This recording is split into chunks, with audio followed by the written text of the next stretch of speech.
अगर वीडियो में तुम्हारी आवाज़ कुछ इस तरह से आती है तो अब से ऐसा होने वाला है। मुझे नहीं मालूम अब तक तुमने कितनी वीडियोस देख चुके हो इन वॉइस ओवर वाले टॉपिक में, बट ट्रस्ट मी, यह आपका आखिरी वीडियो होने वाला है।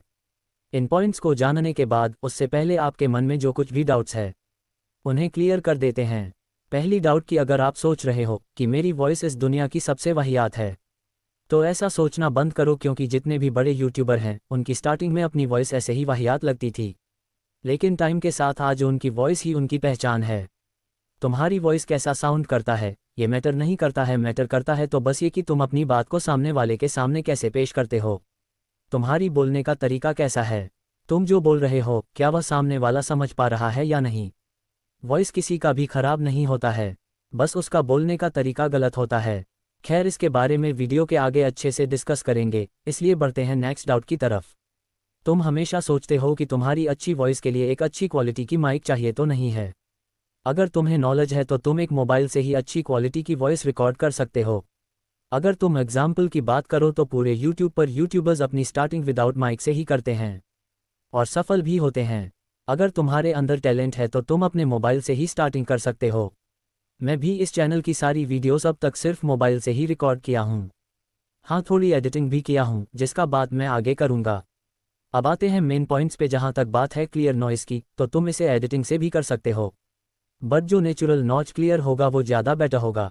इसको कम करने के लिए तुम्हें क्या करना होगा ये तो तुम बहुत सारी वीडियोस में देख चुके होंगे, बट फिर भी इसे भी सुन लो। अगर तुम रूम में ही रिकॉर्ड करते हो तो कोशिश करो कि रूम को पर्दे कपड़े जैसी चीज़ों से भर दो, जिससे आवाज़ रिफ्लेक्ट होने की जगह ऑब्जर्व हो जाएगी। अगर तुम खाली रूम में रिकॉर्ड करते हो तो तुम्हारी आवाज़ वॉल से टकरा कर दोबारा रिफ्लेक्ट करती है, जिससे इको प्रोड्यूस होता है, जो तुम्हारी वॉइस क्वालिटी को बेकार कर देती है। इसलिए रूम जितना ज़्यादा इन सब चीज़ों से भरा हुआ रहेगा उतना बेस्ट है। वॉइस रिकॉर्ड करते समय तुम पंखा, खिड़की, दरवाज़ा सब बंद कर लेना, जिससे बाहर की आवाज़ काफ़ी हद तक कम हो जाएगी। आखिरी बात कि अगर तुम शांत इलाके में रहते हो तब तो ठीक है, लेकिन अगर ऐसे जगह रहते हो जहां गाड़ियों की आवाज़ या शोर शराबे बहुत है तो तुम्हारे लिए बेस्ट होगा कि तुम रात में या सुबह जल्दी उठ के रिकॉर्ड करो, जब एनवायरनमेंट पूरी तरह शांत हो। अब अगर तुम सोच रहे हो कि जैसे तैसे किसी तरह बस रिकॉर्ड कर लेते हैं, बाद में तो एडिटिंग कर ही लेंगे, तो ये तुम्हारी सबसे बड़ी भूल है, क्योंकि तुम एडिटिंग से वॉइस को 20% ही सुधार सकते हो, बाकी का 80% तुम्हें रिकॉर्ड करते टाइम ही करना है। इसलिए जितना ज़्यादा हो सके उतना ज़्यादा नेचुरली बेस्ट देने की कोशिश करो।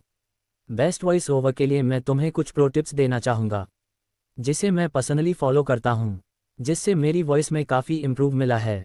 Tip number 1, revise. सुनने में ये थोड़ा अटपटा सा लगता है, लेकिन यकीन मानो है बहुत काम का। कभी भी स्क्रिप्ट को एक नज़र में ही देखकर वॉइस ओवर करने मत लग जाओ। स्क्रिप्ट को पहले कम से कम 1 बार, 2 बार, 3 बार तक रिवाइज करो, जिससे तुम्हारी वॉइस खुल जाएगी और तुम बिना हिचकिचाहट के बोल पाओगे, और तुम्हें ये एहसास भी हो जाएगा कि कौन से वर्ड को किस तरह बोलना है। स्क्रिप्ट के हर एक सेंटेंस को समझो कि इसे मैं किस तरह से बोलूं कि सामने वाला मेरी बातों में अट्रैक्ट हो जाए। टिप नंबर 2, कभी भी स्क्रिप्ट को एक बार में ही रिकॉर्ड मत करना, क्योंकि अगर तुम एक बार में ही रिकॉर्ड करते हो तो तुम थक जाओगे और तुम्हारी आवाज़ कांपने लगेगी।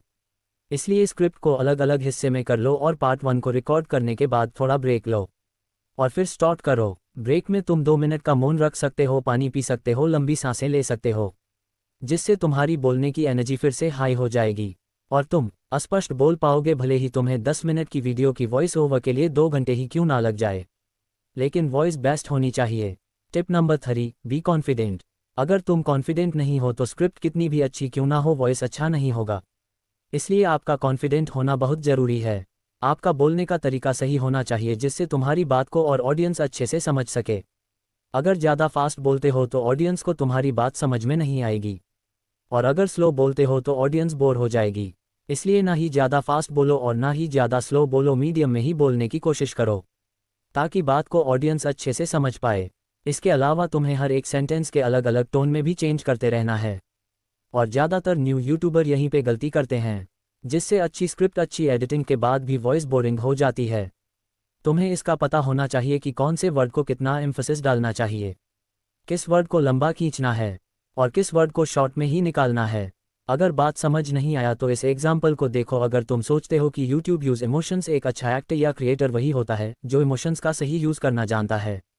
अगर सेंटेंस में फियर को दर्शाता है तो फियर वाले टोन में बोलो, अगर एंगर को दर्शाता है तो एंगर वाली टोन में बोलो।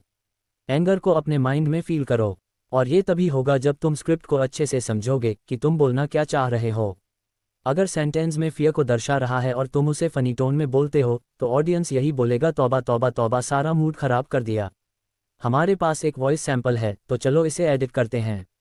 मोबाइल में वॉइस एडिट करने के लिए वन एंड ओनली बेस्ट है जिस ऑडियो एडिटर, जो आपको प्ले स्टोर में आसानी से मिल जाएगा या मेरे डिस्क्रिप्शन में भी लिंक दिया हुआ है। तुम वहां से भी आसानी से डाउनलोड कर सकते हो। सबसे पहले ऐप को ओपन करेंगे, फिर हम अपनी आवाज़ को इंपोर्ट करेंगे। अब सिंपली इंपोर्ट करने के बाद जो अनवांटेड पार्ट है उसे हम कट कर देंगे, जैसे कि यहाँ अनवांटेड पार्ट है। इतना तो इसे हम ऊपर के साइड 3 डॉट पे क्लिक करेंगे और यहाँ से कट कर देंगे। एंड पीछे की जो अनवांटेड पार्ट है उसे भी हम कट कर देंगे। एंड आप अपने वॉइस के अकॉर्डिंग जो भी अनवांटेड पार्ट होते हैं उन्हें आप इसी तरह कट कर सकते हो। उसके बाद सिंपली हम 3 डॉट पे क्लिक करेंगे एंड इफेक्ट्स पे जाएंगे एंड थोड़ा स्क्रॉल करेंगे तो यहाँ हमें मिल जाएगा नॉइस रिडक्शन। उस पे क्लिक करेंगे एंड हमारे पास जो मेरा वॉइस के लिए परफेक्ट सेटिंग होता है वो इस सेटिंग में किया हुआ है। आप अपने हिसाब से देख लेना कि आपके लिए परफेक्ट कौन सा बैठता है, क्योंकि सबकी वॉइस अलग अलग होती है, इसलिए आपके वॉइस के अकॉर्डिंग कौन सा सेटिंग आप पे परफेक्ट बैठता है उस सेटिंग को अपने लिए परमानेंट कर लेना। एंड यहाँ से प्ले करके भी आप रिव्यू सुन सकते हो, या तो सिंपली आप यहाँ अप्लाई पे क्लिक कर दो। उसके बाद फिर से हम 3 डॉट पे क्लिक करेंगे, इफेक्ट्स में जाएंगे एंड नॉइस रिडक्शन के थोड़ा नीचे यहाँ में मिल जाएगा इक्विलाइजर एंड एम्पलीफायर, और यही होता है सबसे मेन पॉइंट। सिंपली इक्विलाइजर पे क्लिक करेंगे एंड ये भी मेरा परमानेंट सेटिंग है जिसे मैं अपने वॉइस में अप्लाई करता हूँ। इसमें भी आपको यही कहूँगा कि आप अपने वॉइस के अकॉर्डिंग सेटिंग्स करो। मेरी सेटिंग कॉपी करो तो ऐसा नहीं है कि आपका भी वॉइस अच्छा हो जाएगा, ऐसा नहीं है। आपके वॉइस के अकॉर्डिंग आपका परफेक्ट सेटिंग करना आना चाहिए। आपको अब थोड़ा अप डाउन हर चीज़ को करके देख सकते हो जिससे आपके लिए एक परफेक्ट सेटिंग्स मिल जाए, और इसे भी थोड़ा रिव्यू कर सकते हैं, या तो सिंपली अप्लाई पे कर देंगे।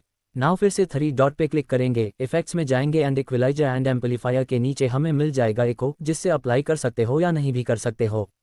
इको ज़्यादातर मोटिवेशनल एजुकेशनल चैनल में इको का यूज़ होता है, और फिर भी आप चाहो तो आप अपने नॉर्मली वॉइस में भी इसे ऐड कर सकते हो, या प्रीव्यू के तौर पर यहाँ से प्ले करके सुन सकते हो। अगर अच्छा लगे तो अप्लाई करना, नहीं तो कोई बात नहीं। तो मैं इसे अप्लाई कर देता हूँ। उसके बाद फिर से 3 डॉट पे क्लिक करेंगे एंड इफेक्ट्स पे जाएंगे एंड यहाँ से नॉर्मलाइज कर देंगे। बस हो गया हमारा वॉइस एडिटिंग। अब इसे सेव करने के लिए सिंपली सेव पे क्लिक करेंगे एंड यहाँ पे हम अपने फोल्डर का नाम लिख लेंगे। नाउ हमारी ऑडियो हमारी गैलरी में सेव हो गया। अभी जो आप आवाज़ सुन रहे हो उसे मोबाइल से ही रिकॉर्ड किया गया है। खैर, अगर आप वीडियो के यहाँ तक आ गए हो तो आपको काफ़ी कुछ सीखने मिला होगा। मिलते हैं बहुत जल्द नेक्स्ट वीडियो में, तब तक के लिए बाय बाय।